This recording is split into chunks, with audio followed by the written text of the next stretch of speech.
All right, let's make sure we got everything lined up. Let me see. I can see. Oh, oh. Let me go back.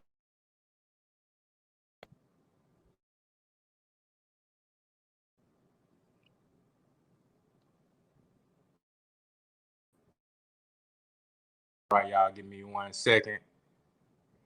You know what I'm saying? Contender regime, boxing, checking back in with a second. I'm trying to get everything right. Can y'all hear me? Can everybody hear me? Salute to the brother D Luckett in the building.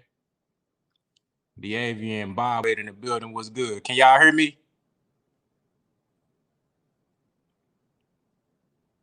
Okay, cool. All right, so man, we gotta get my guy in here. You know what I'm saying? I got a couple of people pulling up, man.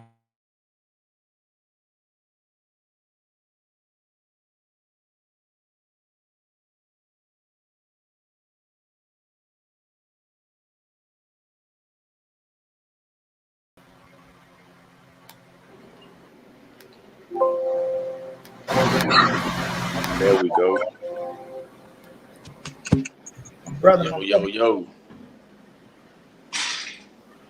We can hear you, Contender. Can you hear Contender, bro? Mike Check. Can you hear me? Yeah, I can hear you, bro. Okay, we hear you. 1 second. All right, say something. Yeah, we hear you now, bro. Yo. All right, what's good, man? You know what I'm saying? We thugging this shit out, man. A couple of technical difficulties. Man, so look, Contender regime boxing, man. You know, we got a great show lined up. You feel me? Shout out to everybody that's in the chat right now. Everybody in the building, man. Damian Webster in the building. What's good? Grind Hard Sports Nation in the building. What's good? So, first and foremost, man, I want to thank my guests, man. You know, shout out to my brother D Monte. What's up with it, you know man? What I'm saying? Whatever you want to call it, whatever you go by. From No Excuses Boxing, No Excuses Podcast, and It's Levels Boxing, man. And shout out to my brother Money Brown TV for coming through, showing up and showing love, man. It's an honor to have y'all boys on here. Hey, D, go ahead and introduce yourself. Kind of let people know a little bit about yourself and where they can find your shit at, bro. What it is, man, it's D, aka Monte, man. No excuses. It's Levels Boxing, brother. It's what we do. We straight out of Dallas, Texas with it, man. We're going to give you nothing but the finest. If you want to work out, you want to learn the basics of boxing, you want to learn how to box, come holler at us, man. My brother, he not able to join right now, my boy D Red, but I'm going to hold it down for us. That's how we coming. You can find us on Twitter at No Excuses, bro. IG is No Excuses / It's Levels Boxing. It's how we coming. 100, man. And shout out to the brother Money Brown TV in the building, man. Go ahead and, hey, Money Brown TV. I'm pretty sure everybody know Money Brown TV around this motherfucker. You know what I'm saying? But shit, go ahead and say your piece. You know what I'm saying? Bring yourself in, Money Brown TV. Let the people know where they can find your shit at, bro. Yes, sir. Shouts out to my brother Continue. Shouts out D. Hey, that boy almost close to me. I'm Montre, he Monte. But, you know, right here on Money Brown TV, man, and y'all can follow me on Instagram at Money_the writer. Y'all know over there, man, we show every fight, every Saturday, every Friday, no matter how big, how small. So y'all need somewhere to watch the fights at, man. Y'all come through right out. It ain't no volume, but you gonna be able to see the fight. You feel me? All love, man, come through rocking out with you, bro. You know how we rocking. 100. So look, you know, we gonna go ahead and kick. Shout out to my brother Justin Coleman in the building, man. I don't really know, like, this is my first time using the StreamYard shit, so I don't even know, like, if I can see the whole, like, chat. Like, I see the comments, but I don't know if it show the whole chat or whatever. And then the screen kind of different, but we gonna thug it out. You know what I'm saying? So hey, look, before we get to it though, I gotta show him something. Let me see what you got. Show him something. Oh yeah, that's hard. Show him something. Early birthday gift. Oh, that bitch hard. Hold on, who was that? That was Chop Corley? Nah, that was Florida Zab. Oh, that was Zab? Okay. Yeah, Florida Zab, bro. My favorite fight of all time. Yeah. You say your favorite fight? Yeah, it's my favorite fight, bro. Oh, yes, sir. That was one for the ages, too. That was a hell of a fight. Salute to the brother Mike Rhyme in the building. What's good? So, we're gonna go ahead and kick it off, man, with a we'll get into the main topic here in a little bit. But before we get into that, my brother D, he was asking me something in the group chat that we got in regard to fighters. Like, why is it a sin for fighters to mix it up early or to fight multiple times? Because a lot of times in boxing you see fights that are marquee fights for the fans that we really want to see it be two guys that may be undefeated or may be highly touted in the boxing community, but they try to prolong the fights. And we know that it's a business as well, but it seemed like people don't want to have rematches and trilogies no more. You see how we got Deontay Wilder and Tyson Fury. They about to have a trilogy this weekend. You dig what I'm saying? And in order to get to that point, they had to fight the first time, and then you mix it up again. Correct. You know what I'm saying? So I want to get y'all takes, man. I want to start with Money Brown TV on this one. You know, why do you feel like it's almost a sin for fighters to fight early and go ahead and get that first one out the way, see how it look, and then shit, if it's good enough, if it's competitive enough, go ahead and do a rematch and shit. We might get a trilogy out there. Shit, why you think the boxing community, or not even really the community, but the business of boxing, why do you feel like it's how it is as far as us not getting these rematches and trilogies in multiple fights? Because we got to look at the Floyd era, right? When people want to protect that O, and that O means a lot. And then the fans don't make it no better to win. Like right now, if you take a L, oh, you done. They want you to reach up. We knew you was a bum. Like, fighters get a whole lot of backlash and shit like that. To where they look at it as, what's up, sister? They look at it to where, if they do lose, it's gonna take a long road to get back to where they was at, especially with the promoters, depending on who you is as well. You know what I mean? Depending on who you is. So in the business era, like you say, my bro, it's a business era now to where everything is marketed, and then don't let it be two different promotion companies. You feel me? They gonna take the win and run with it, even though a rematch might even be bigger. Like Teofimo and Loma, for instance, that's a hell of a rematch, but we not getting under the same umbrella. But look what now you want to go give me a rematch, this and that, because they feel like if they lose, bro, they feel like they losing something, not knowing. Like we always say, if you look at the fucking the Hall of Fame list and the people that we consider the greatest, they don't got no O's on their record. You know what I mean? So nowadays with the social media era, bro, and with the fans, because I don't want to be long-winded, with the fans and things of that nature, the fighters feel like they be losing something, and the fans got to stop always trying to throw a motherfucker under the bus when they take a loss, because it ain't that you lose, it's how you lose. You feel me? You might think we might think that the person who lost, we might think that he won. Like, man, he won that fight. They got to do a rematch. But by the fans being so fickle, bro, they jump ship so damn much.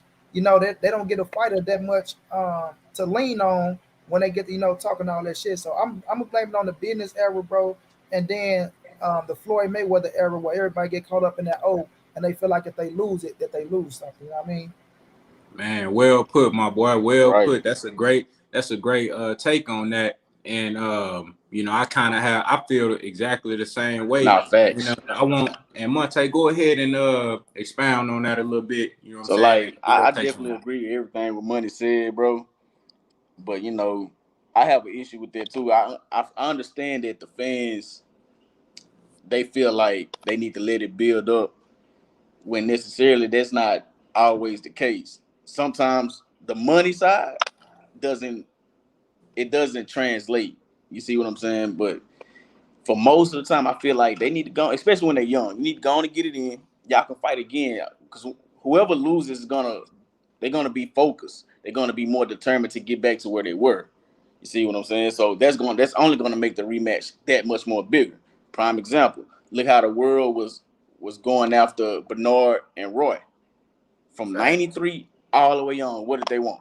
Roy and B-Hop. Because B-Hop went on an amazing streak.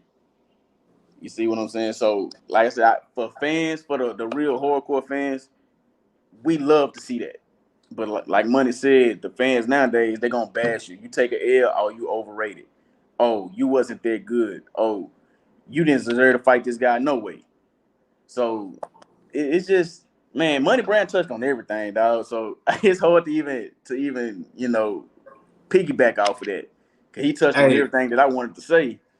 So, but Hey, I shout don't, I out. don't know, bro. I just feel like it, like you said, everybody's so focused on not losing that O. When that O means nothing to me, bro. Go Big get it fat. in. Go scrap.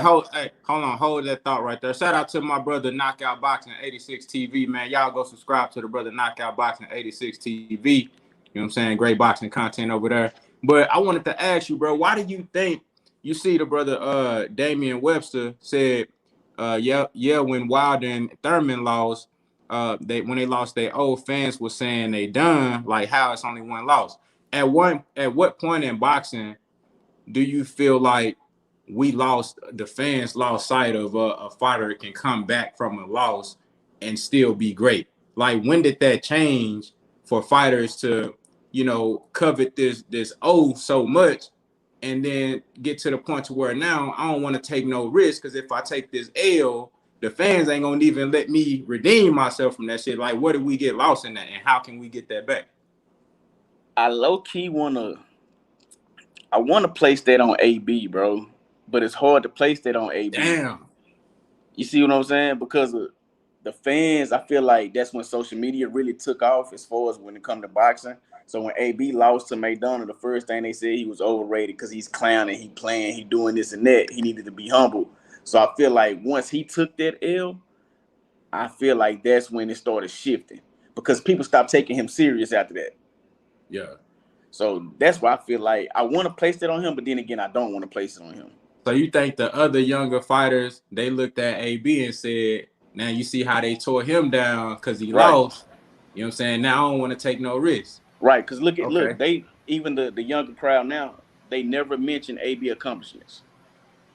Right. They never mention four-time champ, 4 different champion, weight youngest classes ever. before the age of 26. The second youngest to do it behind Oscar De La Hoya. They never mention it.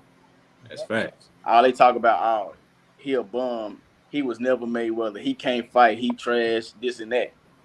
And I feel like it started all because of him.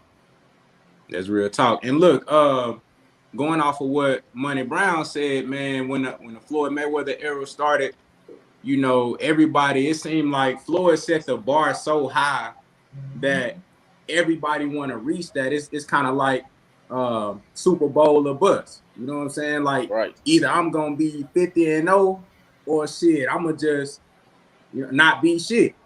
And I know, and you want to strive for greatness. You want to be great, but a lot of these fighters not really putting in the work. They not looking at what Floyd Mayweather did in the Pretty Boy Floyd era. Right. He was calling out everybody. This dude literally had to beg dudes to fight. People forget that he was trying to fight Shane Mosley when Shane was in his prime. But Shane went on national TV and said he wasn't ready for Floyd. He didn't want no smoke. Not to cut you off, but Sugar Shane went on, I don't know if everybody remember, but Stephen A had the show Quite Frankly. Yeah, I remember that shit. He had his own show. Sugar Shane went on that show and said it himself, everybody needs to stay away from Pretty Boy Floyd, including myself. Mm-hmm. So Floyd he been doing this, you know what I'm saying? Like, he been wanting to smoke with everybody. He called out Oscar after he beat Corrales. He said, I will move up. Yeah. And that was when Golden Boy was Golden Boy. Yeah. So, it's crazy, bro. Floyd's like Boots and Earl, bro, when they was on the ride. That shit was like high risk, low reward. They're like, Yeah. That's real shit. And I think, man, with Floyd being on that level and all the young fighters looking up to that, it seemed like they really, they trying to be very, very strategic. And I understand, we learn from history. Fighters in any sport, in athletes in any sport or in any type of industry, you learn from history. So you say, well, if this guy came before me, he did it this way, he got $1 million, he got $1 billion. You know what I'm saying? He the pay-per-view king, he had so much success. I'm gonna do it like this so I can get to that level, not really understanding the work that you got to put in to get there. You know what I'm saying? So I really don't know if we ever gonna get back to the stage of, I think it's possible with these young crop of fighters, and that's why I wanted to speak on this today and just shed light on the young guys and the type of talent that we got to look forward to coming forward in the sport of boxing, because I think they got an opportunity to change this shit. I don't know. The business always gonna be the business. The business gonna be the business. It's always gonna be that. But I think these young guys really got an opportunity to at least change the wave a little bit or how these new fans that started getting the boxing, how they perceive the sport, you know, and the lack of activity. Hey, shout out to the brother D Lucky in the super chat coming through and showing love, bro. I appreciate you. He said fighters can't worry about what the fans think. That's facts. Fighters can't worry about what the fans think. That's a fact, bro. And you know, I was saying that. What you got, Money Brown? My bad. But I was no, go ahead. We can say that the fighters can't worry about what the fans think, but then see how you say that, D Lucky? Then the fans will turn around and say, well, they got to give us what we demand. You see how fickle that be when you say that? Because they'll turn around, oh, well, if they don't give us this, then we need to say we don't need to watch them fight. You see what I'm saying? So it's always a catch-22, bro, because I'm hearing cats saying, well, you know what, we can shut them out because we are the game. If we don't pay them, then they don't get this. You know what I'm saying? So it's like you can say they can't worry about what the fans think, but then when the fans start saying fuck them and moving on, because like we say, they fickle, bro, and everybody love to follow the leader nowadays. So it becomes, especially with social media, bro, everybody tough behind the keyboard, you know, but at the end of the day, the fans are still, you know what I mean, the consumer, so they got to worry about it, D Lucky. That's a good point. And going off of what D Lucky said, the only aspect where I feel like a fighter shouldn't really worry about what the fans think is when it comes down to the X's and O's and the performance. But as far as like giving the fans what they want, I definitely agree that they gotta take into account what the fans are demanding, because they the ones putting money in their pockets. They the ones that's buying the pay-per-views and showing up to to the live fights and buying merchandise and stuff like that. So we fighters definitely gotta keep into account what the fans are saying and what they're demanding. But as far as like the X's and O's and shit, like I was saying with Devin Haney, you know how he fought Linares on those last like 6 rounds, how he started walking forward trying to dominate and try to beat hella physical and get him up out of there. He did that because of the fans was saying like, nigga, you know what I'm saying? Like, yo, you ain't got no power. I want to see a knockout. So he said, let me go do this. And he fucked around and got hit with some. Worry about what the fans talking about. But as far as like on the making fights and stuff like that, I definitely think, you know, fighters got to keep that in mind. But and to piggyback off that, even out on the behind the scenes with Devin Haney and Jorge Linares, he walked up to Linares and asked him, what is my power like compared to Lomas? They let you know the fans are in his head about him punching with pillows and, you know, this and that. But it goes back to, like you said, when it comes to the X's and O's, the fighters can't worry about that. Once again, it goes back to AB. He did multiple interviews saying he wouldn't have fought for the fans when he fought Maidana. If he would have fought using his head the way he should have, he walks out with a victory. But instead, he want to sit right there in the pocket all night long. So it goes to that, man. You're gonna get touched. You're gonna get touched when you want to put on that show for the fans. You're gonna get touched. Simple as that. Hey, speaking of that fight right there, bro, just on some sidebar shit, do you think that AB, if he would have fought a different way, like a more calculated fight, tried to box him and stay on the outside? Now we know AB always we seen him box before, but we know he always had that wide stance and was flat-footed and shit. Do you think he could have outboxed Maidana if he just really focused on that? Just your personal opinion? On that particular fight? Or do you just feel like Maidana just had his number that night? That particular night, it was just a great night for Maidana, bro. I'm not going to make no excuses at all. I feel like no matter what AB would have done on the strength of just the preparation leading up to that fight, I feel like AB was going to lose that fight anyway. Even though I was rooting for him, but just that whole summer, you beat Paulie, you go on tour. You get to this mode to now. Motherfucking belly out here and shit. Exactly. But you know, so now you doing that, you're not focused on boxing. Then you say, well, look, I'm gonna let the fans pick my fight. Now you're on this high horse because you just jumped all the way up to welterweight. Maidana was being active the whole time leading up into the fight. Yeah. So I just feel like even if AB wanted to box, just Maidana style with Robert Garcia at that moment when Maidana was getting better and better, it was gonna be a rough night for AB regardless. Yeah. Hey, Money Brown, I want to get your take on that too, bro. Do you think AB, if he would have took a different approach, that he could have outboxed Maidana, or you think Maidana just had his number that night? Let me tell you, if you watch the fight, bro, AB fought his way back into the fight, right? He was being too cocky in the fight. First of all, to be real with you, that's why I get AB so much credit. And I got, I'm a conspiracy. I still think them gloves, for some with them fucking gloves, bro. But nonetheless, right? Nah, but I ain't gonna even go there. I'm gonna give him his credit. But when you go look at the gloves when Floyd caught their ass, but it Yeah, is nah, it was really some fishy shit going yeah, on with them gloves but for real though. with AB being too fucking cocky and arrogant at the moment, on that Floyd Mayweather rant and trying to be Mayweather, you know what I mean? If he'd have just took his ass back to 140, AB probably still be one of the biggest things in boxing. He could have been bigger than Floyd. I'm gonna keep it real with the social media era, but him being so damn cocky going up there, in the 147 division. Now that's what you call jumping from 35 to 47. Not what Mikey did. People want to say Mikey jumped from 35 to 47. Mikey fought at 40.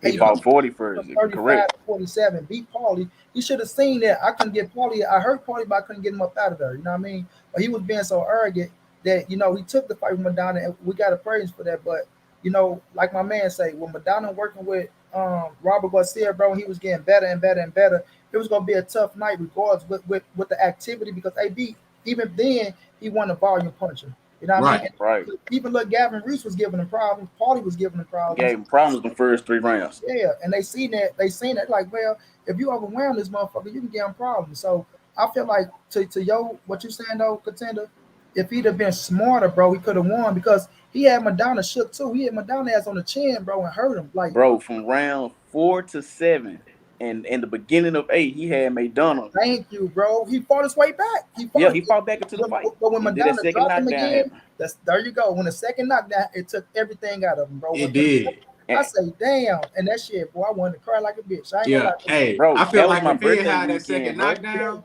if that second knockdown didn't happen, I feel like AB confidence probably would have stayed there. He probably could have pulled that shit out. And low key, if you think about it, the way he fought in round 9, 10, and 11, he probably would have stopped Madonna, bro, late. Because Madonna was getting winded, AB was going to the body, landing cleanly. And the thing was too, the corner, bro. He was too big. He was bigger than the corner to where they couldn't tell him what to do. Everybody chill the fuck out. He wasn't listening, bro, and that's what got to his ass. And that's why my man walked out of there looking like that. It's still he walked forward the whole time too, bro. I couldn't rewatch that fight until that nigga got another win, bro. You feel me? Yeah. I ain't like after that. I'm sorry, when that nigga lost, bro, I did not rewatch that fight until AB came back and got another win just to smooth my heart because I was hurt. Hey, money. Yeah, that hurt me, bro. Hey, man, check this out though. That fight was my birthday weekend. Oh shit. That messed up my bro. The whole weekend I was pissed off. And then my sister, she graduated from Stephen F. Austin, my little sister. Okay. So we went to her graduation that night too. Bro, my whole mood was gone because of that fight. Bro, I'm trying to tell you, bro. Y'all know how passionate we be over this shit, bro. I'm like, oh my God. Bro. I feel like I ain't gonna say Floyd lost because I used to get mad at AB for the Floyd antics. But on that night, bro, I'm like, bro, Floyd, you got to come back and whoop his ass, bro. Even when Mikey was whooping, I ain't gonna lie, even when Mikey was whooping AB in that match, I'm like, EJ, you got to come back and whoop their ass, bro. Like, I'm like, hey, I won money on that fight. As big as an AB fan I am, bro. Let me get this super chat real quick. Mikey was gonna smoke him. Hey, salute to the brother Boxing Wave coming through in the super chat, showing up and showing love. I appreciate you, my brother, man. Hey, y'all go subscribe to Boxing Wave too, man. Great boxing content over there, man. What's going on, brother? Channel. He say I say Boots because he's the only prospect that I already see that's comparable to someone on the level of Roy Jones. Ooh, and that's big praise right there. Hey, he obviously has to prove it, but he has potential. I agree with you 100%, bro. And we're gonna talk about it. We're gonna jump right into that. We're gonna jump into the future, man. Yes, sir. So speaking of that, hold on. Shout out to Dev's son Enrique in the building. What's good? Said Madonna was wearing magic gloves. You know what I'm saying? Salute to the brother Jay Cooler in the building. What's good, man? What's good? Jay Cooler, man. What's up? So look, let's go ahead and talk about it, man, because I know, man, there's so much great. I ain't gonna say great because that word is thrown around too loosely, but it's so much talent in the sport of boxing, bro.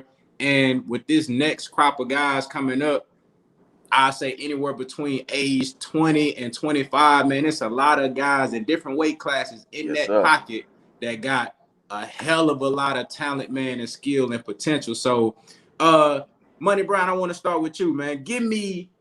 I'm going to ask you your top 5 in no order, and then towards the end, like, we'll get the person that everybody feel like is just that top prospect, that top guy that's just number one as far as under 25, the most talented and has the most potential. But Give me your top 5 guys in any weight class that you feel are the most like ready to go. You know what I'm saying? The guys that you see having the highest upside in boxing right now. Like under the age of 25, right? Under age of 25. Now, hold on. Conor Benn is 25. If y'all want to throw him in there, you can throw him in there. But let's keep it 25 and under. Okay. Okay, so I'm gonna go Jaron Ennis, Virgil Ortiz.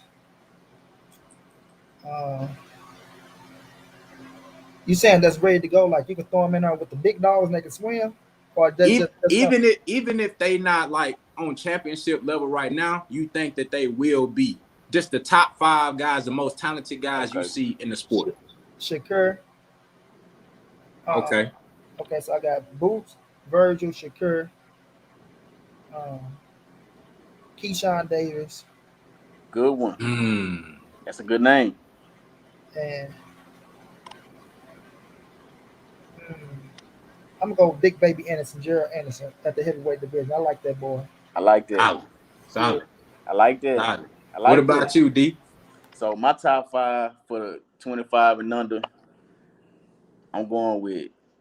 You said I'm not gonna go no order because it's gonna be hard for me to rank them in order. But Shakur, Boots, Devin, Virgil, and I'm not gonna go with the obvious since we moved it to 25. I'm not gonna even say Tank.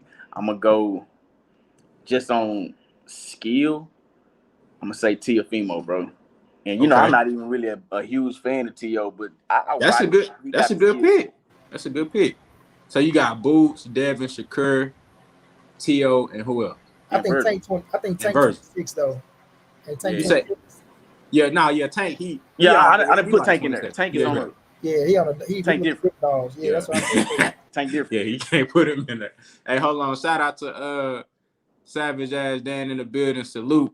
Oh, they throwing some good names out there too. Hey, I think Teo with the big dogs too. To be honest with you. Yeah, he is. Teo's but skillful, since he like 23, you gotta throw him in there. True. You know what I'm saying? That's true. Yeah. You know, and that's a credit to him for being that young and already being in the mix with Lomachenko and guys like that. So, you know, that's only a credit to him. Somebody said the brother Knockout Boxing 86 said Gary Antoine Russell. That's a good name too. Yeah. That boy mean with it.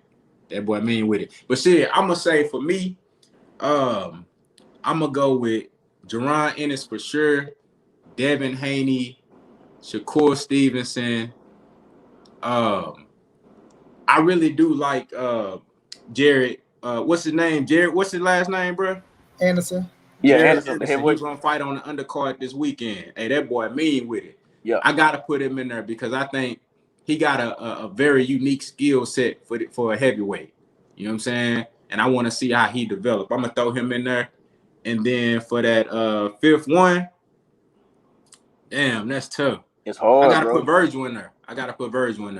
So I'm gonna say Boots, Shakur, Devin, Anderson, and Virgil Ortiz. Let me ask you two, how y'all feel about Berlanga? Man, I like Berlanga. I like David Morrell. It's another one out there too. Man, it's a bunch of guys out there. So many though, but Morrell, he fight at 168, don't he? 168, y'all. Okay, yeah. Him and Berlanga right there, y'all. Yeah. Berlanga, I like him. I think he just he got a long way to go as far as developing his other skills. The power is there for sure. And that's gonna be his issue. His issue, I feel like Berlanga is like the strong arm 22-year-old quarterbacks that come out that only can throw 100 miles an hour. I feel like that's him right now. Hey, with the right teaching that can hone his skill set, he'll be an animal. But Gary Antoine Russell too. That I gotta say that. Yeah, that kid want to fight, bro. He in my honorable mentions for sure. For sure. I want to see. I'm ready to see him on a championship level for sure. Yeah, I would like to see him, like you said, your boy Ben being an animal too, bro. I don't know about Conor Ben too much. I like him, but I think he got a skill set, but I think he gotta be a little bit more smart. I think he like to fight too much. Yeah. I like his attitude in the ring, but that shit gonna get him knocked out if he get in there with somebody it's gonna get him stopped, bro. That's gonna get him knocked out because he be a little bit too reckless and he trying to please the fans and shit. I don't know if you But guys saw it. I'm gonna have to go find the video again. But I was watching him and his dad. They was in the gym, and his dad got mad at him because of that attitude. oh yeah, Like, bro, yeah, like he was trying to like take your time. I saw it. You know, Yeah, they I always, see Connor was that. like, nah. they always bump his. So yeah, bro. They bump his. Nah, it's a lot of great.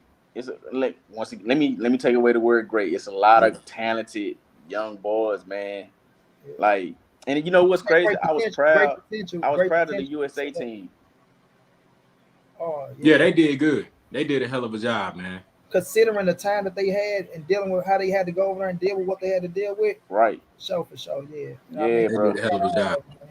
Hey, Like salute to the Tiger, brother I'm cool with D'Avian Tiger. Bible in the super chat coming through and showing love. He said Floyd Kid Austin Schofield, that dude is special. I seen a little bit of him, but I really got to go back and watch some film. But what I seen, he can really fight. He Yeah, can nah, he really can fight. fight, man. And I Hey, like his attitude too. Hey, what y'all think about Austin? Brian Norman, another one too. Brian Norman, Brian, yeah. Atlanta. Hey, It's so much talent out there, bro. how many fights Norman got? That's the dude that had the rumors came out about sparring Tank, right? Yeah, I had him on the show, bro. He trill, he real, he kept it real. I Okay, believe okay. the word he said, bro. How But many fights he got right now? I think probably like at, let me see, about 18. Okay. Well, let me see. Hey, do y'all think the Cuban kid that beat Keyshawn in the finals in the Olympics, y'all think he gonna have a cool boxing career, real professional wise? Is he turning pro? I don't know. I I know think he he gonna talked be about one. it. I think he gonna be like a career amateur, bro. Because sometimes you have those guys that they done got down that Olympic style, like they got Yeah, that it don't shit down translate. pat, and they just keep winning medals and shit. You know what I'm saying?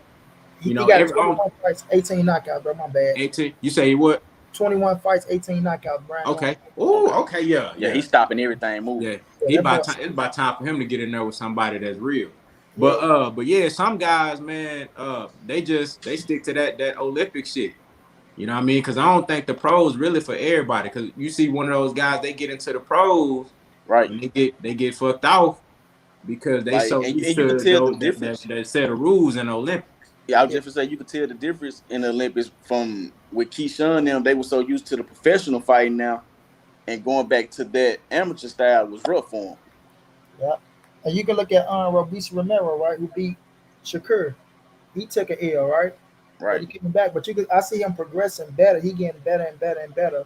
And I like Robiso Ramirez, but I don't think he go pan out to be, you know what I mean, world class to be a champion on that level like that. So Yeah, with my man who beat Keyshawn, I like his style. It looked like he might, I don't know if he'll get caught up in movement or like y'all say, that little fast pacing shit. But if he can adapt the professional level, bro, come over here because it'd be hard for them boys to get over from Cuba. So Yeah, I mhm. agree because yeah, he has the footwork because that's the yeah, Cuban staple. yeah, But like you said, just that fast pace that's gonna get him stopped too. yeah. But if he can come over here and give a running shield who know how to work with them Cubans and adapt that boxing style, bro, and get some fights in there, them boys they could be special. It's just like Cubans, they be getting blackballed like a motherfucker because of their style, bro. So it'd be like, what type of style do we fight with? Because we seen Laura Gamboa. Gamboa's a banger, but Rigo and Laura, they movers. And we know once you Right. come over as a Cuban, sometimes your ass get blackballed. You see Ugas, he's a banger, but he just not getting his just due. That's a good So example. yeah, it just gonna come down to what type of style he coming with and how quick can he adapt to the Right. professional level. Yeah, I and definitely agree with that. who he can get, like you said, who he can get to coach him. Hey, Yeah. somebody said, excuse me, somebody said Inouye. How old is Inouye? He ain't he like 27, I man. think he like 27, 26 or something like that. Yeah, Uh, yeah, I think he They out of there. call that kid the monster. oh, that's my dog right there. I fuck with him So heavy. I like Inouye, dog. That Yeah, they mother, say he he talking 28 about moving up, ain't Yeah. he? He need to. to 122. Yeah, That I bitch need. fit weight. She hit 4 division world champion, bro. If you move up, Like I Yeah, don't I want to see see by the him. I time he want to see him finishes his gone career, I don't see him going past 26. nah, 26. I see him maxing out at 22. If he make it to 22, I'll be happy for him because that's dangerous. But Right. because at 118, you seen Inouye, I mean, sorry, not Inouye, Donaire, give him some problems. And Donaire blow up big, you know what I'm saying? So Inouye a monster where he can take it. I think he can hang at 22 because of the power. He do got skill set, but his ass get hit a lot too. Inouye, he get hit a lot, but that motherfucker just got that power. So if he can make it at 22 and become world champion, bro, I mean, that's some excellent shit, in my opinion. Yeah. Nah, Okay. facts. Okay. So let me ask y'all this: out of all the guys that y'all name, well, before we get to that, what y'all think about? What you think about Ryan Garcia, D? Because somebody mentioned Ryan Garcia. We know he in that crop of young guys. But what you think about Ryan Garcia? So for me, I feel like Ryan, he has I don't even know the word I'm looking for, bro, but he has the know-how. It's just got to be up to him mentally. Do he really want to box? Yeah. If he really wants to box, he can have a nice career. Mhm. Like, I see certain skills in him as far as his offensive arsenal, but he is very flat-footed, and I don't know if he can actually fix that. I just don't think he can really fix that. But he's too much into the social media world, bro. I don't think like as a fighter. Have you seen any improvements in him since getting with Reynoso? And what I are those seen as improvements? far as taking his time, yeah. Okay. As far as taking his time, being a little more calculated with his punch variations and combinations, yeah. But he does. You can see the Eddie toolish in him because he's flat footed. Same Yeah. thing with the other guys that's with him. They're flat footed. Yeah. And that's like I said, that's something I don't think they'll be able to fix, bro. But like I can see where as far as the offense, I can see where Eddie has really helped him a whole lot compared to where he was at first. What do you think he match up with the other guys at 135, like Devin and Teofimo Lopez? Speed. Just hand speed. Do you think he can beat those guys? Well, I mean, shit, anybody can win on any given night, I but mean, yeah, anybody can win, but me, if would I'm you putting him favor in the him ring in with those fights? Teofimo, he don't beat Teofimo. We know for sure he doesn't beat Tank. We know he don't want no smoke with Devin. He letting us know that he can't beat Devin. At all? But I feel like everybody else you put in front of him, he probably gonna beat. He won't beat Shakur either. But I don't think I so feel either. like Hell no. everybody else that's in 35, the Nakatanis and those guys, I feel like he beats them guys. Because he does have the speed, he does have the combination, he does have the pop on his shots. He got a beautiful left hook to the body and to the head. And he know how Mhm. to time it with the check hook. There So you go. but Yeah, like the main guys we named, he don't beat them. I agree with you on that. Somebody just mentioned Stephen David Tannehill. Benavidez. Yeah. Hey, I Oh, he forgot about that definitely kid. you definitely got to put him in there for sure. man, Hey, this long as he can stay off that powder. hey, Money Brown, what you think about Ryan Garcia, bro? man, I'm a big fan of Ryan Garcia, right? And I Okay. saw somebody out there said he didn't have heart. He got heart. It's No, he mental. definitely got the heart. Yeah, it's mental with it. Like my man said, it's mental with Ryan Garcia, bro. Like I feel like Ryan Garcia feel like if he can't win, he's not going to perform to his level. You feel me? Like he already go to like with Devin and Tank and T.O. I think he got the skills to beat them. You said speed, the power was real with Ryan, bro. I say this all the time. The way I don't give a fuck who you is. When you hit grown men and make them dance on the floor like that, the power was real and he accurate with it, bro. It's just that to the point to where I think the way Devin talk and Devin confidence, the way Tank talk, his confidence and T.O. and his confidence, I think that rattle Ryan ass a little bit to where he's the Yeah. type of cat that where he's good enough, but sometimes you need certain motherfuckers to push it out of him. To where I think he with the right team with the right no souls. And like you said, I think the flat footed shit is his problem. And I think he's not physically strong enough. Like it's easy to move, bro. You know what I mean? Like he's not physically strong, like in the clinch of things of that nature. That's why he try to always keep dissing. And it showed that in Spawn. That's why Kess just try to walk to his ass and rough him up like that. But one thing about him is he got that throwaway and he can counter your ass. Like he precise and he got real power. And he can like Yeah. if Ryan hit your ass on the right spot, I don't give a damn who you is. You You going down, dropping. bro. Yeah. You dropping. The boy got real power and speed. But it just come down to the confidence, the mental It's toughness the of the mental, bro. yeah. And then But when but let me not to cut you out, bro, but when you say you feel like he do got heart, but at the same time, the confidence ain't there.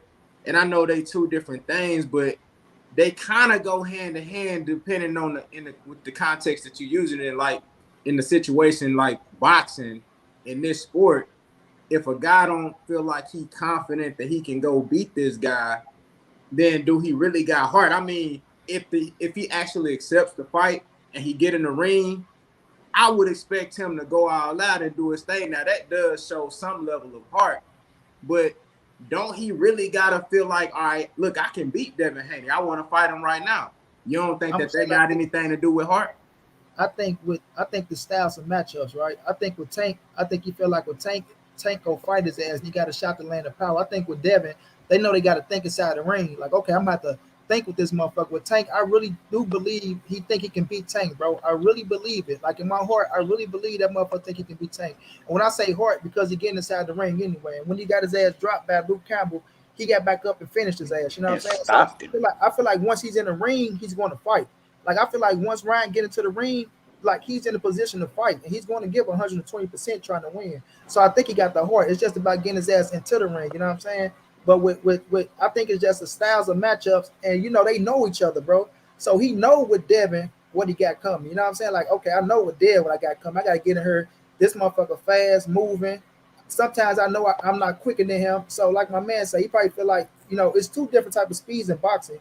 You can be fast as fuck. We all can have speed, but it's how you got to know how to control that speed too. It's the timing, bro. Yeah, and I think Devin know how to control this shit better than Ryan. You know what I mean? Ryan can catch other cats, but I just think it come down to the mental capacity with that dude, bro. It's just mentally wise, bro. And that's how I feel too. Like that's how I feel when it comes to Ryan, bro. It's all mental, man. It's definitely all mental. And Oscar De La Hoya talking about you lose to Teofimo ain't doing them no motherfucking justice neither. So that probably played with his head. So with Ryan, bro, just to wrap it up, I think the kid got all the potential in the world. He's an A-level fighter. It just come down to the mental capacity. He need a motherfucker like Teddy Atlas for his ass. You know what I'm saying? That's gonna light the fire for his ass. Oh yeah, nah, Teddy get you fired up. What else I think he need? Another thing I think he need is he need that one sparring partner that's gonna push him every day, like a real life dog that's gonna push him every day, bro. Right. And I feel like if Ryan ever gets that one partner, then you'll see it translate to the ring. But like I said, it's just all mental with him, man. He need. I'm gonna be real. He need to be black too. I'm just gonna keep it real. I'm true. I'm keeping it real. He need to be black. He needs somebody that's going that like that's I know what you're saying though. He gotta have that slickness to him. Yeah, he gotta have that shit that Devin got. That's gonna help his ass out. Be like, okay, I see what I'm looking at now. Yeah. You know what I'm saying? So. Hey, but shout out to my brother Don P in the building, man. But look, hey, this is what I think about Ryan Garcia, man. I feel like Ryan, he definitely got raw talent. He got power. He got hand speed. That's not a question. But I really just can't get behind him with the mental lapses, the antics that he pulled on social media, you know, the reluctancy to take these fights versus Devin Haney, Tank Davis. He may actually favor himself in a match versus Tank before getting in there with Devin just because of the stylistic matchup. But to be honest, I don't really believe that he really want no smoke with Tank Davis either. Maybe he do, maybe he don't. But it's just his energy telling me different. And I know he young. He got time to mature and to really kind of come into himself as a grown man and kind of get into that mentality as a fighter. But to be honest with you, bro, he got a long way to go, dog. And this boxing shit, anything you doing, especially something like this where you can die in the ring, bro, this shit more mental than anything, dog. Right. Ryan Garcia just ain't got it. And I don't really think he got that heart, to be honest with you. Like, you know, like the brother Groundhard Sports Nation said, you know, people with heart not pulling out of that many fights back to back. And then dudes ducking mandatories and shit. Like, my thing is, bro, how are you the mandatory for a championship title, but you don't want that motherfucker though? You know what I'm saying? Like, you gotta, it's fighters that never get a chance to be in a position that Ryan Garcia. He got it. Bro. It's fighters that work their whole life. It's fighters that work their whole life, bro. They done trained since they was kids. They've been dreaming their whole life. Oh, I want to be a world champion. Oh, I just want one shot at a world champion. It's motherfuckers that don't get that shot till they 35. Niggas be 36. Damn, I finally get a chance to be world champion. Let me see what I can do. And by that time, they be too old or they done been through the ringer too many times. They done took so much punishment. But this dude got an opportunity to be a world champion, bro, and he don't want the shit because the style matchup is bad for him. You dig what I'm saying? So Nah, I I really see can't exactly get where you're coming from. I really can't get behind Ryan Garcia on the strength of that. But you know, I definitely think he got talent and he got ability. I just want to see him in the ring with these guys, you know, and that goes for all the other young guys that's coming up. I want to see these dudes mix it up. Yeah, they You know gotta what I'm mix it saying? up, bro. They gotta mix it up. So let me ask y'all this. So AD, tell me, out of all the guys, we just talked about a host of different guys, man, young Right. fighters, very talented, a lot of potential, a lot of promise. Out of everybody, who do you think is the most talented, the most skilled? Who you see out of all these guys that could be a future pound for pound king? The number one dude that's gonna carry the sport. That's a great question. You already know Shakur is my guy. But I'm probably gonna lean with Boots. And I'm only gonna lean with Boots on the strength of the 5'10", like the frame of him. Like, you see what I'm saying? Now, don't get me wrong. Shakur, I feel like Shakur Stevenson is more polished. He doesn't get as wild as the rest of the guys, even including Boots. He doesn't get as wild. He stayed to his fundamentals. But I feel like with Boots having a grown man body already and the hunger in him, I feel like Boots may be the guy that's the most talented on the strength. He also switches. He a switch hitter. So I feel like Boots, bro. I feel like Boots is probably the best one as far as talent wise. All right, But now I have Shakur being the most polished. Okay. Now let me ask you this: What are the things? I know you just named a lot of his attributes and stuff like that, but what do you think puts him over the edge over these other guys? What separates him from his peers, as far as him being the one that you see that's going to be the pound for pound king in the future? He got the power to go with speed. Okay. Point blank period. He got the power to go with speed. But what about variation? Teofimo? He got that. Yeah, but Ryan Garcia got that. But they don't have. He is on a different level. Facts. He is on a different level. That's hey. Well, my shirt is levels boxing, bro. Big fact. Levels to this shit. So he is a little notch higher, bro. So I feel like with Boots, to go along with the speed, the power, his punch variation, the combinations, he wants to inflict pain. He wants to get his fighter out of there. That meant the Kobe mentality. Yeah. Simple as that. Yeah. Like, I feel like even with Shakur more polished, he's skillful.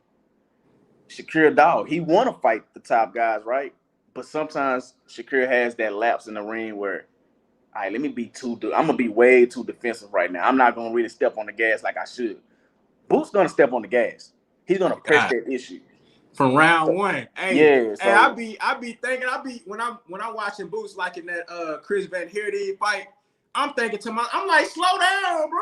Goddamn, don't give him everything right now. Yeah, he gonna go get it. He giving him everything from the first bell, like, slow Boots down, bro. Boots style to me is Floyd versus Gotti. That's the way Floyd fought Gotti. That's the way Boots fights every fight. Oh God, yeah, for real. Every fight. So that's why I put him as the top right now. That's why I feel like when it's all said and done, he will probably be pound for pound number one. Even though I'm a Shakur guy, dog. That's my guy. Yeah. I feel like he can be pound for pound number one. But right now, I'm gonna go with Boots. Hey, Money Brown, what about you? Who you think out of all these guys is gonna separate themselves and just be that number one pound for pound kingpin when it's all said and done, man? Out of these young guys. Money Brown, you there?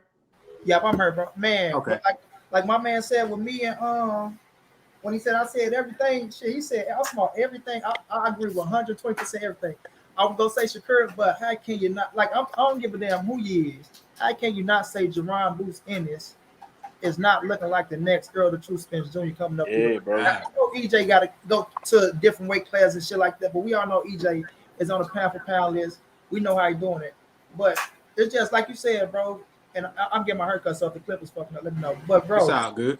With what you said, bro, with the Chris Van Heerden fight, I'm like, Boots, slow down, bro.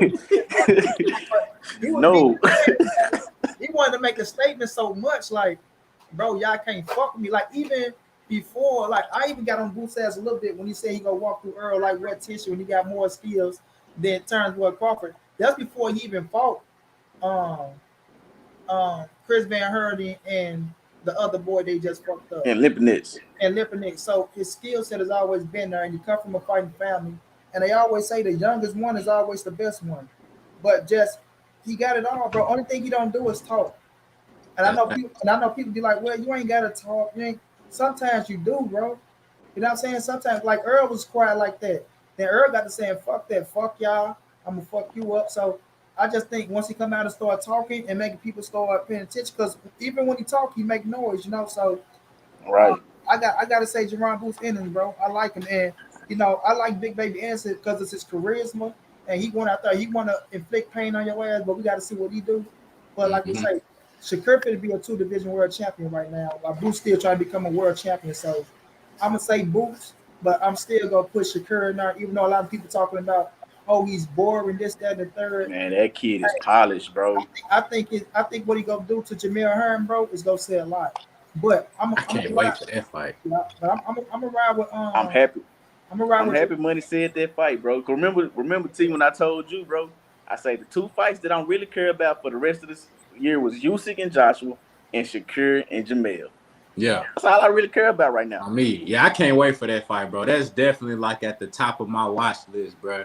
And we could talk about that here in a minute too. But I want to say, I agree with y'all 100%, man. I think Jaron Boots Ennis is just, I think he different, bro. He got everything. I really can't think of nothing as far as from the fundamentals, the technical side of boxing, from the ring IQ down to punch placement. I mean, everything he does is like he does it with grace, and he does it to be perfect, and it comes natural to him. He's a very instinctive fighter. And I know I heard when Teddy Atlas said he felt like Terrence Crawford is probably the best fighter in boxing when it comes to fighting off instincts, and I still agree with that. But I think Ennis is like he's closing that gap. He finna be that, you know what I'm saying? Because those guys, like, they fight so fluid, bro. It's like everything come natural to them. And another thing, Money Brown, you mentioned this. You said the only thing that he don't do is talk. And to be honest with you, I think right now in the stage of his career, he really, that's not his personality, but I think he gonna get there. You know what I'm saying? Because you seen when Earl had FaceTime, I think he was with Gilly and shit, they had FaceTime Earl. Yeah. Earl was like, shit, your time coming, you know what I'm saying? Like, I'm handling big dog shit right now, but your time coming. And he kind of was like, yeah, he supposed to say that, but you see that energy, if he get around the right person, like, yeah, he gonna talk. He's one of them cats. If he was at a press conference or a face-off with somebody like Earl, bro, he probably gonna talk some shit. And see, I think with Jaron, he's one of them people that he don't like the camera, right? Yeah. But if let's say he just kicking it with us, he gonna pop off. Yeah. That's Jaron. That's the mood I get from him. That's the vibe I get from him. I think we gonna make him pop off. We gonna make him pop off. It's big facts. He gonna see all of the support and the hype and the fans like calling for him, calling for this. Earl was like, I'm gonna tell you another thing that's gonna bring that shit up out of him is not getting these fights. Oh yeah, he gonna get fed up. Him struggling to get these fights, he ain't gonna have no choice but to open his mouth. But one thing that I wanted to touch on though is him being at this point in stage in his career, bro. The focus that I see in Jaron Ennis, you don't see that with a lot of young fighters. It's the same shit that you seen at Earl. You know what I'm saying? The same shit that you see in guys that really they got this mean streak about them and they just want to be great. Like I be on this dude on Instagram and shit, bro. This dude watch Floyd every day he training, he in the gym, he running, and he watching motherfucking Floyd Mayweather tapes. You feel me? Like this dude watching all-time great fighters. He a student of the game, bro. And not to mention, the Floyd he's watching is the Floyd that everybody forgets about. He's watching Pretty Boy Floyd, the motherfucker that was putting in that work. He watching Floyd versus Corrales and shit. Yeah. You know what I'm saying? I'm like, damn, every night he was watching Floyd and Zab the other day too. Yeah. So shit like that, bro. That's the type of energy that separate Boots from everybody else. aside from the fact that all of the tools that he got, dog, like you said, 5'10", that's something that I think about too. I think about frame when I see, especially when I look at a guy that I know has a lot of skill and potential, and I look at the weight classes they start at. Him starting at 147 with that type of frame and always in shape like that, that let me know when he get to 54, he gonna be a motherfucking monster. When he get to 60, he gonna be a dog, bro. Like nigga might finish at 175. Shit. Possibly, he might. Bro. I can see that, bro. I can see that, bro. But you know another thing about your boy Boots that I didn't mention, but I had said to you when I watched you when you was hitting the heavy bag the other day. Yeah. He got that L-step pivot. He got that down. Oh yeah, big fact. And he doing it from both stands. From both stands. That's the shit that's gonna fuck somebody up, bro. Shakur does it. Shakur does it great too. But Boots is doing it from both stands, bro. And you don't see a lot of young fighters doing it. You don't see a lot of veterans doing it. Because his daddy, bro, come from the old school. You gotta remember, like I say, come from a fighting family, so he's seen his brothers fight, and he a hooper. Yeah, so he athletic like a motherfucker. But the thing is, like, you don't want to make them same mistakes. And I say, bro, they always say the youngest is the best one, bro. They always say that because you get to watch everything, and then you just mix it into your shit, and then you out there with your pops, like he really want to be it. Yeah, that's a great point, bro. Yeah, he really believe in himself, bro. Like he know he it, bro. And yeah, that's what I like about him, bro. So, I forgot to mention that you hit that right on the head, man. I argue with Cass over this shit. Cass tell me I'm wrong. I said that this boy ain't the Earl Spence coming up. Like I say, man, I know what the hell I'm looking at, boy. It's gonna be tough for him to get the big fights because he's smoking shit. And he high risk, low reward right now. So he just fight his way in position coming up to the sanctioning body. And once he gets his opportunity, he'll have to show up and show out. You know what I'm saying? Oh, big fact. Yeah. Big fact. That's going to be a hell of a – when he first get that opportunity, whether it be a title eliminator or it be that first title shot, man, that's going to be a hell of a performance. It's going to get ugly. And one thing, like, I can tell that I love when I can see the maturation process of a fighter, like, right before my eyes. I love to see the development of a fighter because we were just talking about Jaron Ennis versus Chris Van Heerden, how it's like I was worried about him gassing. Now, I knew he was going to stop him. You know what I'm saying? If the fight was going to continue, I knew he was going to get him up out of there. But I was kind of worried about him gassing out because I seen him gas out in a previous fight, not because he wasn't in shape, but because he was like going so crazy in the first, like he was going full throttle in like the first 4 rounds. And then he started to get tired. But then when he fought Lipinets, he was patient. He picked his shots. He used his jab. You know what I'm saying? And there's still things that he got to work on because he's young. He still, everything gonna come with experience, getting in there with better guys that's gonna give him different looks. But I love to see the development of a fighter. And I'm just excited to see what's to come for Jaron Ennis. But you see that chat that I got up there, Virgil Ortiz. Now, we all have Virgil Ortiz in our top 5 with these young guys as well. Cool kid. How do y'all see Virgil Ortiz versus Jaron Boots Ennis playing out? And when do you think is the most likely or realistic time frame we're going to get that fight? Let's start with Money Brown.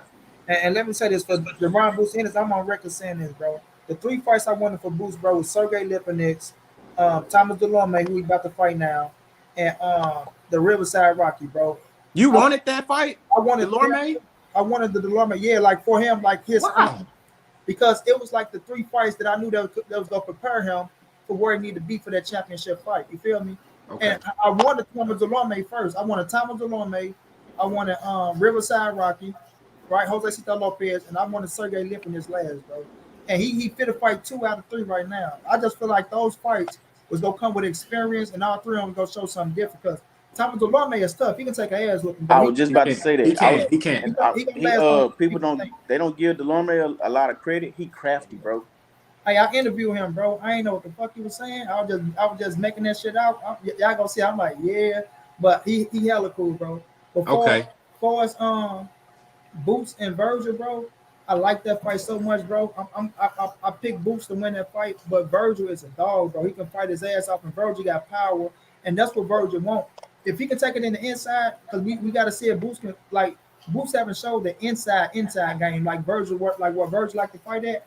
I think that's what Virgil was more strong at in the inside. But if you let Boots play the outside, bro, a boxing match, and I think Boots can pick him apart. But if Virgil turn into a dog fight, I think he give himself a chance to win, bro. And Virgil only getting better himself. And to That's keep it true. real, when we look at the resumes, even though he got Sergey Nicholas for that time Delame, we got to say Virgil fought the better competition coming up through the rankings. You know what I'm saying? Absolutely. So, Absolutely. Yeah, easy. and Virgil got confidence in himself no matter what they say. You feel me? So I feel like that's a hell of a fight. It is a crash course just gonna come down to Golden Boy, and I don't know. I think he will. Um, he ain't with. Damn, who boots with y'all? I know He signed with like something. You talking about promotion? Tom. Um, damn, Coin, some shit like that. I know who he with. So it's just gonna come down to if they can do business in the future with Golden Boy, motherfucking ass, and with being on two different platforms, things of that nature. So with Oscar De La Hoya, knowing that he got something good, and Virgil Ortiz, knowing he ain't got Canelo, like we say, it'd be the business era to where they be trying to drag shit out and make as much money as they could off certain fighters. But hopefully, man, down the line we can get that fight. I don't think we see the fight maybe probably from 2 years or something now. I don't see it coming no time soon. You feel me? Unless the sanction they come up and somebody become a world champion and somebody become a mandatory or something, and then they mandate that shit. Other than that, I don't see it happening no time soon. Looking at both of them being so young and them saying it and knowing that that's the fight, and like the promoters know, if we know it, the promoters know. You know what I'm saying? So Yeah, they know. they'll be trying to drag that shit out like they doing. And I look at it like they era, like Floyd and them had their era. Then came Bradley, Devin Alexander, um, not Virgil Ortiz, Victor Ortiz, Marcos Madonna. Then after them came Earl, Crawford, Right. Thurman, and now you got Boots, Virgil, with Speedy Rashidi, Stanley on it. It's their era coming up, so they got to try to catch one of these cats going out. You know what I'm saying? But whoever catches one going out is gonna be the top dog. But I just don't see me just looking at the skill set of both of them getting better. I just don't see it. Victor Ortiz being skillful enough to beat Jaron Boots Ennis, bro. What about you, D? How you So see that fight? so I see that fight playing out with Boots winning 7-5, 8-4, depending on if he can actually keep Virgil at bay. Because, like I said, Virgil has nice inside game, but that comes from the Maple Boxing Club with him and Earl. You know what I'm saying? That comes from that staple. I used to box in there too, so I know about it. But if just stylistically, if Boots can keep Virgil from coming in just willingly like he does, I think Boots cruises to an 8-4 just because of his skill set alone and by him being able to switch and throw Virgil off.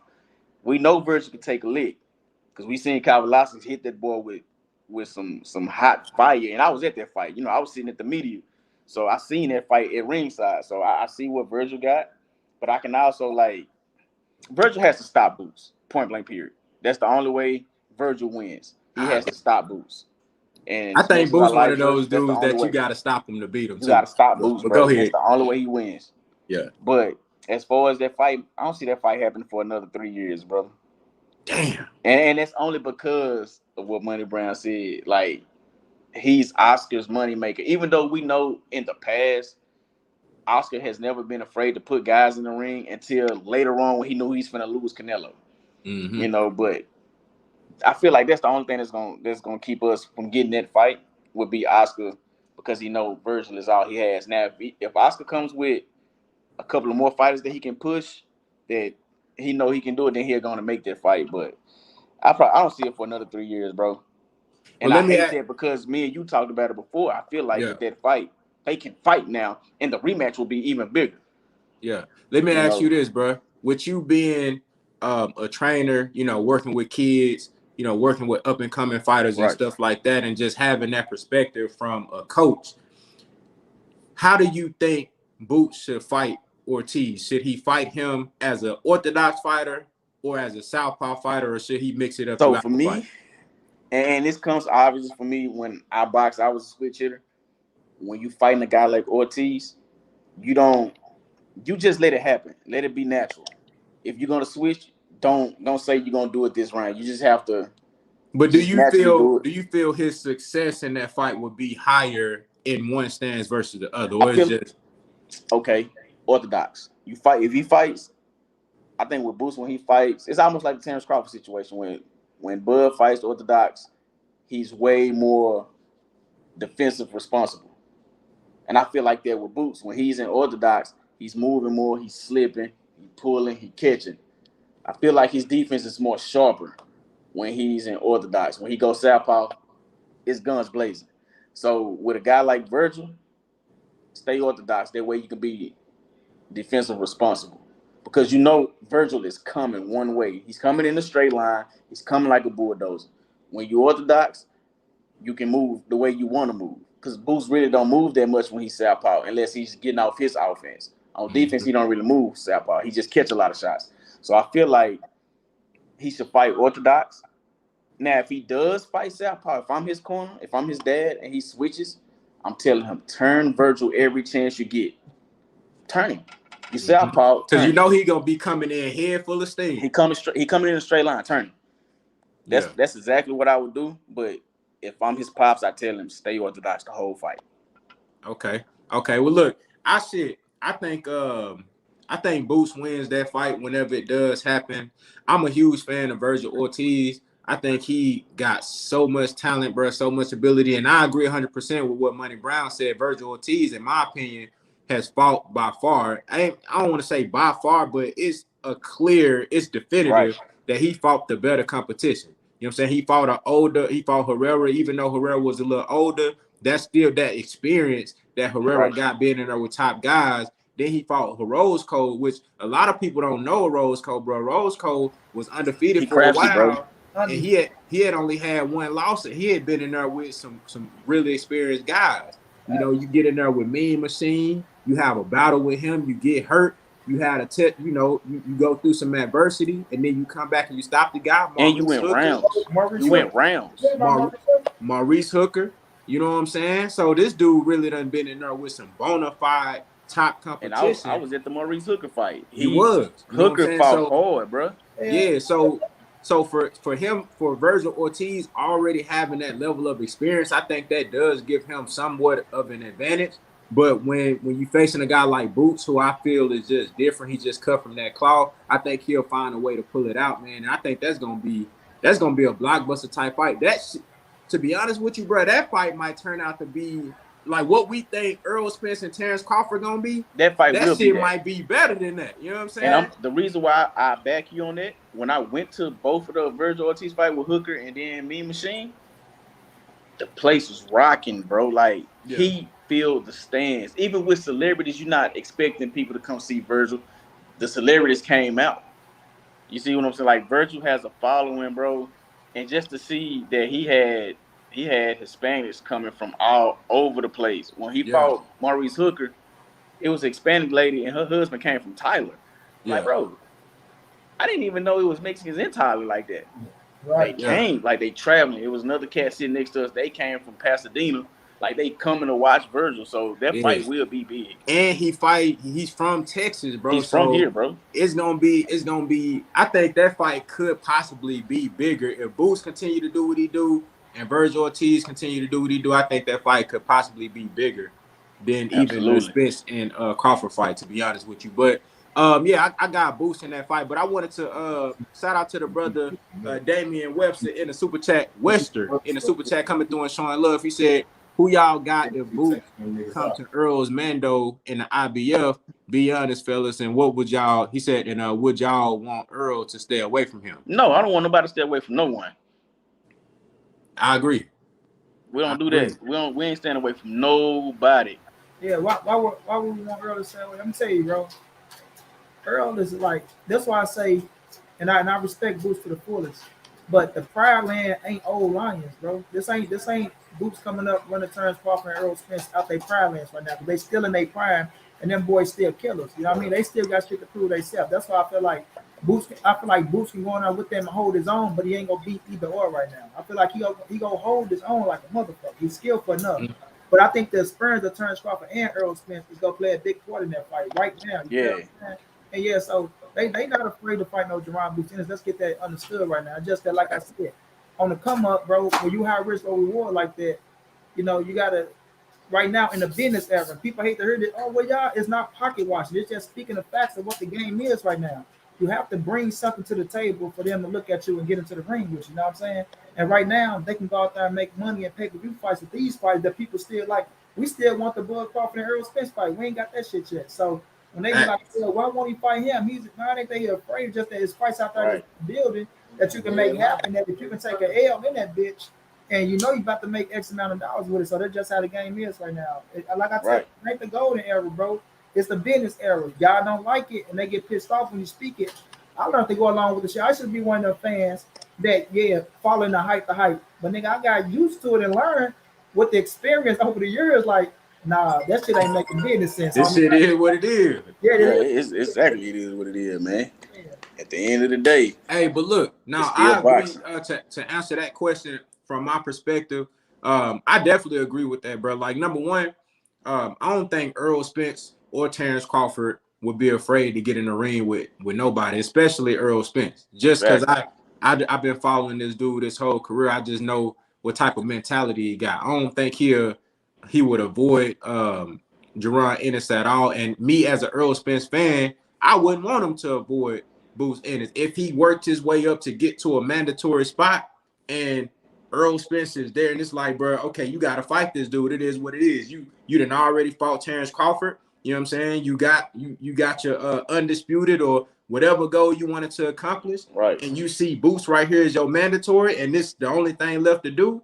Hell yeah, I want him to fight Boots. Number one, I'm going to get a great fight as a fan.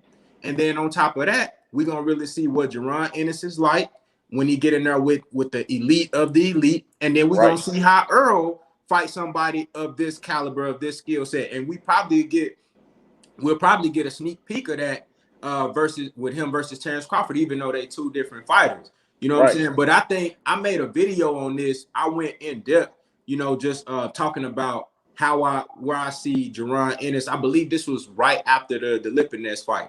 I made a video just saying that, I think Ennis definitely can compete with anybody at the welterweight division, but I don't think he beats Crawford or Spence today. Not right now. And I'm not saying that he can't win. I'm not saying that he doesn't have the skills, the tools, or the ability to win, because he certainly does. But do I think he wins today? I don't think he wins today because the experience is vast. You look at the guys now, people can shit on Terrence Crawford resume all they want, but this man is a seasoned fighter, brother, and been in there with champions. You feel me? In multiple weight classes. No matter how you want to look at who he been in the ring with, bro, this man he's a seasoned fighter, bro. He been doing this shit for a long time. So I don't expect Boots to get in there and beat Terrence Crawford today. And I definitely don't expect him to get in there and beat Earl Spence today. I just don't see it. But, maybe after Boots get in there with, you know what I'm saying? I don't know shit, Ugas or Danny Garcia or somebody. Thurman. Yeah, Keith Thurman. I would love, man, I hate how Keith Thurman was talking on Fight Hype, talking about he don't even know who Boots is. Man, you know who the hell Jaron Boots Ennis is, man. Bro. So I don't even like bringing up Keith Thurman sometime the way he be acting, man. I don't even think he would even consider fighting Jaron Ennis, because to his knowledge, he don't even know who he is. And I know damn well he lying. I got a video of Keith Thurman. I'm gonna put it in our group chat. I got a video of Keith Thurman where he was saying this and that about Bud when Bud came to the weight class, right? And he came out and said, well, Bud ain't even beat nobody like an Amir Khan, and I don't even think he beats Amir Khan. As soon as he go beat Amir Khan, Keith Thurman changed it. He changed his whole stance on that. So I get, man. Hey, let me say, I be peeping that shit. Let me say this, Contender. And early on, we was talking about the Owen shit and how we can get out of that era. When Keith first came out, bro, he was one of the people that could have helped change that shit. I got an Owen in the first, chasing motherfuckers down. Like, people was clenching on to Keith Thurman quick, bro. Like, that nigga out there knocking out shit. He ain't afraid to lose. Like, this nigga talking that shit. Right. And then as soon as that motherfucker got in position, that motherfucker had an Owen, was afraid to let it go. It went out. That was afraid to let it go when he got there. But that nigga just don't want his name thrown in the hat with Boots. You know exactly who Boots is. You know Boots gonna put a boot up his ass if he get big fat. Hey, that's a hell of a point, bro, because Keith Thurman literally, he could have changed the whole wave of boxing. Because at that time, even right now, the heavyweight division is always gonna be what the heavyweight division is. Like, if it's popping fighters at heavyweight, that bitch gonna automatically take a front seat to everything. You know what I'm saying? Right. Now, if that division is laying dormant, then we know the welterweight division is always popping. It's the glamour division in boxing. And at that time, you know, Floyd was about to leave out. You feel me? But Floyd still, with him being active, whatever division he in is gonna be the most popular division, regardless. And Keith Thurman at that time, bro, he literally had an opportunity when he went out there. I commend him for going to fight Sean Porter, like straight up. You feel me? Going to get active with Sean Porter. Then he hopped in there with Danny Garcia to unify. I That nigga commend say him I'm for beating that. daddy boys. Hey, real talk, he did. But look, he had an opportunity to change the whole wave of boxing if he would have went and just said, fuck it. Y'all don't think I'm gonna fight Earl, or y'all want to see me fight Earl? Everybody saying that this kid, he did see that. And everybody at that time, bro, like people had heard the rumors of Earl Spence and sparring with Floyd and AB. Then now people starting to put a face with the rumors when they start seeing Earl get in there with Phil Greco and Chris Algieri and shit like that. So now people really demanding this Earl Spence and Keith Thurman fight, bro. He really could have changed the whole shit. Imagine if that fight. Hold on. Imagine if that fight happened at that time, bro. Like, ain't no telling how other fighters would have looked at the situation, bro. I definitely agree. That part, I definitely agree. Because if he would have went on and fought him at that time, like I said, I'm gonna play devil's advocate just for the hell of it. Yeah. At that time, Earl was 15-0, wasn't ranked yet. That's true. So do we really blame Keith Thurman for saying, nah, wait till you get ranked? Yeah, I understand then. Like I really do understand then he was on, but even Earl understood it. But when Earl won that title, that's when that's different. That's totally different. But yeah, when Earl like in 2017 and shit, that's when Earl got the title. But before, like I understood, I'm like, well, Keith in position, and I wasn't mad because he fought Sean, right? Who was more popular than Earl at the moment. Yeah. Then he fought Danny, who was undefeated and a champion. And he was a world champion. Right. So I understood, and I wasn't mad at Keith because he was fighting the best of the best. And even Earl understood it. But when Earl, when he got that title, it was still bullshit after bullshit. And people try to use that to try to I want to piggyback off that too. Yeah. And people try to use that shit to try to make it like Earl doing the same terms but Crawford. And it's two totally different situations. But if you could have fought Earl then, like a tenor said, win, lose, or draw, it wouldn't matter, bro, because Earl was going to his ass up. But no, I definitely agree with that. Because I feel like he's gonna get Earl a run though. He's gonna get Earl a run. I feel like I totally agree with everything what y'all guys saying. I definitely understand. When he unified, it was time to go fight Earl. Yeah. It was definitely time to fight Earl when Earl beat Kell Brook. That was the time, and that would have changed boxing for sure. Because now it's up. Now everybody has to fight everybody. Regardless if he would have beat Earl or he would have lost to Earl. Everybody has to fight. Thanks, bro. Yep. Everybody. It goes back to what I just said, how Keith Thurman, his energy changed so much. He said all that about Bud. Bud needs to go get a belt. I don't know Bud. Bud ain't beat Amir Khan, this and that. But you did the same thing with Earl. Yep. Man, you see what I'm saying? So it's like, for some reason, those two guys, they did something to you, bro. They did something to you mentally. So, okay, now these guys for real. Do I really want smoke with them? Because now everything is changing. You said that about Earl, where he needs to come up in the rankings. I'll fight him when we get a belt, and this and that. That'll be a huge fight, unification. Woo. All right, you lose your belt to Manny. They offer you they offer you Bud, and you said the money. I get the money part. But then don't go on YouTube. Don't do Fight Hype. Don't do Fight Hub and sit here and say, oh, well, Bud ain't fought nobody. He's not a real champion. He ain't this and that.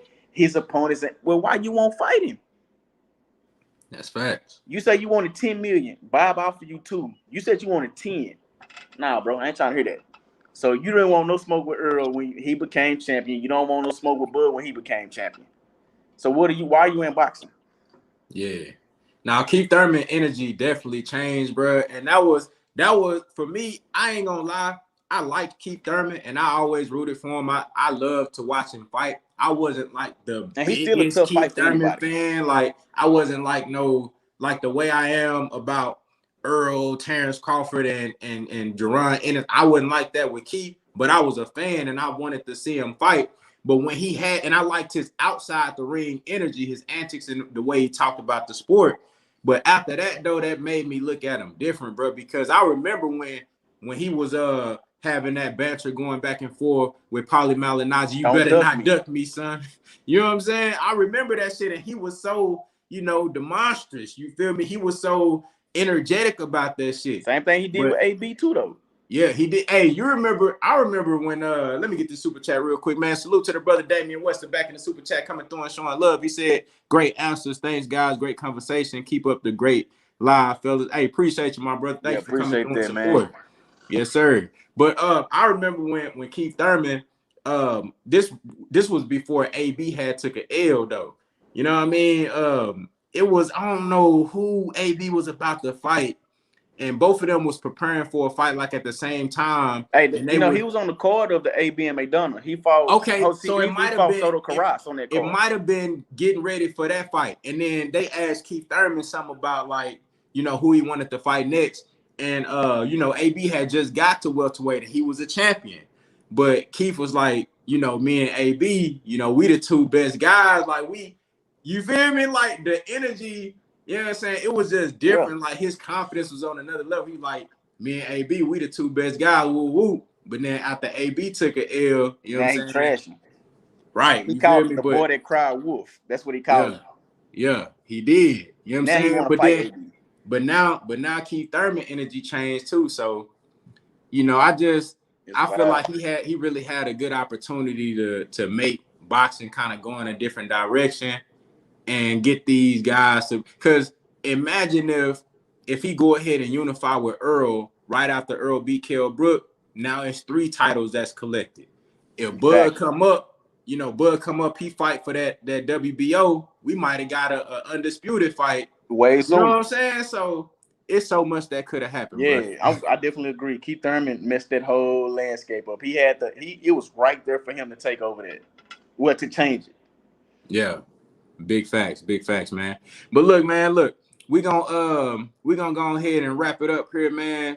You know what I'm saying? I wanna appreciate y'all boys for coming in and chopping it up with your boy, man. You know what I'm saying? Gracing the platform. Y'all the first live guests that have been on Contenders boxing. So it's been in the making for a minute. We supposed to been did it. Big facts. Honestly, I'm honored for my man to hit me up and have me as one of the first. You feel me? Shit. Yeah, real time. I told you, bro. You know what I'm saying? I had to get you on here, bro. I appreciate you. Up, man. You told me that yesterday. I was like, bet, I'm with it. Yeah. I ain't gonna have the first day I saw Contend. I'm like, man, I gotta get this nigga with me. I'm like, shit, this nigga know his shit. You hear me? Hey, likewise. I'm like, shit. Hey, likewise. But man, so D, go ahead and shit. If you got any closing words, let everybody know where to find your merch. You know what I'm saying? Your channel, your social media, whatever you got going on. Yeah, man, that's what it is. So look, once again, it's D. You can call me Monte, whatever you want to call me. But it's No Excuses Podcast, man. We on everything from Twitter to IG, Facebook. But it's No Excuses. NOXSKUSES. You see what I'm saying? We train, we break down fights. So I got to get back to doing it. I got to get back to breaking down the fights and putting them back on YouTube. But you can find us on YouTube at No Excuses. Twitter, No Excuses, bro. IG is No Excuses _ It's Levels Boxing. And I'm missing my other half. I'm missing my brother D Red right now. You can find him on Twitter and IG as D Red. This what we is, man. We finna have shirts and hoodies. We finna have the hoodies popping out for the fall and the winter. We finna have the whole sweatsuit, sweatshirts, hoodies, sweats, socks. We finna get it all popping. If you want to train, we out here in Dallas. Actually, we in Grand Prairie. That's with the home of Virgil Ortiz. We're gonna put you in that work, man. We're gonna teach you everything you want to know, from the fundamentals to the pretty flashy. I can even show you some little slick, dirty boxing if you want to do that too. Yeah. Hey, man, just follow us, man. We got my boy Contender. He done worked with us. Hey, man, it's real over there, man. Big facts. Hey, Money Brown, hey, give us your closing words, man. You know what I'm saying? Let everybody know where to find you. Whatever you got going on, man. Do your thing. Yes, sir. Right here on Money Brown TV, man, on YouTube. Go to Money Brown TV, MONNIE Brown TV. On Instagram at Money _ the writer. Like I said, we stream every fight, no matter how big, no matter how small, man. I know motherfuckers be saying it's illegal. Don't go snitching. But if you need somebody to come and watch the fight, man, come through, rock out with your boy. And I'm gonna follow you, homie, right after we hang up. So no Excuse Podcast. That's what it is on YouTube. Yes, sir. All right, so I'm gonna follow you. But man, no doubt, but we working on this interview with Speedy Rashidi, man. Either about what's today, Wednesday. If it ain't this Friday, then it's probably be next Friday, man. We're gonna have Speedy Rashid on. We just had Ronald Ellis on, his brother, so you know we gonna work on getting them on things of that nature. So we just moving and grooving, man. But I appreciate my brother Contender Regime. Monte, you keep grinding too, bro. It's good to see you. You know what I'm saying? Oh yeah, man, for sure. So whenever you need me, Contender, bro, just hit me up. You know I'm here for you, champ. Likewise, bro, man. Oh yeah, appreciate let y'all, me boy. add one more thing too. Go ahead. We're finna start back with the podcast. We're on Apple Music and Spotify. Just type in No Excuses. I put it in the chat so everybody can copy and paste it. So yeah, we back with it, man. 100. Hey, and Money Brown TV, he ain't lying about streaming them fights. So you know what I'm saying? Don't stream. Don't y'all don't go over there for Wilder shit. You better buy his shit. Don't go over there for facts, cause we buy them fights. And you better buy motherfucking Terrence Crawford and Sean Porter. But I pulled up on Money Brown TV shit, you know what I'm saying, for a couple of fights. So he ain't lying. He ain't lying. Y'all fuck with my boy Money Brown TV. If y'all don't want to pull up on them, y'all can always pull up on me and D-Red. Either one of us, we always buy fights. No doubt, bro. But look, man, hey, Contender Regime, box, we finna get on up out of here, man. Appreciate everybody that showed up in the super chat, everybody that commented in the regular chat, man. Everybody who liked the video. I wasn't able to see what the likes look like because this is my first time working in this 50 yard. But look, hey, like, share, you know what I'm saying? Hey, look, Contender Regime, boxing. I holla at y'all boys, man. Y'all hold it down.